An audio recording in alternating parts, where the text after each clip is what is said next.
Hi friends, இன்றைக்கி ஒரு டேஸ்ட்டான வெஜ் பிரியாணி எப்படி செய்யலான்னு பார்க்கலாம். தேவையான பொருட்கள்: காய்கறிகள் கட் பண்ணி வச்சுருக்கேன், தயிர், பாதி எலுமிச்சைப்பழம், கொஞ்சமாக மல்லி இலை, இஞ்சி பூண்டு பேஸ்ட், நெய், சோயா, சுடுதண்ணியில் ஊற வச்சு தண்ணி இல்லாமல் பிழிஞ்சு வச்சுருக்கேன், 2.5 கிளாஸ் பாஸ்மதி ரைஸ் ஊற வச்சுருக்கேன். பிரியாணி செய்யலாம். எண்ணெய் ஊற்றிட்டு பிரியாணி எல்லாம் பட்டை, கிராம்பு, ஏலக்காய்லாம் சேர்த்துருக்கோம். அப்புறம் வெங்காயம் சேர்த்து வதக்கணும். தக்காளி சேர்த்து வதக்குங்க. வெங்காயமும் தக்காளியும் வதங்கினதும் நம்ம கட் பண்ணி வச்சுருக்க காய்கறிகள் எல்லாம் சேர்த்துக்கலாம். பீன்ஸ், கேரட், உருளைக்கிழங்கு, மிளகாய் சேர்த்து வதக்குங்க. 1 ஸ்பூன் இஞ்சி பூண்டு பேஸ்ட் சேர்த்து வதக்குங்க. சோயா சேர்த்துக்கலாம்.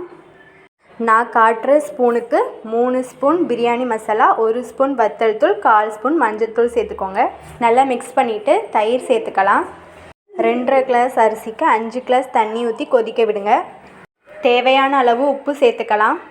தண்ணி நல்லா கொதித்ததும் ஊற வச்சுருக்கிற அரிசி சேர்த்துக்கலாம். அரிசி சேர்த்ததுக்கப்புறம் நல்லா கொதித்ததும் அடுப்பை சிம்மில் வச்சிடலாம்.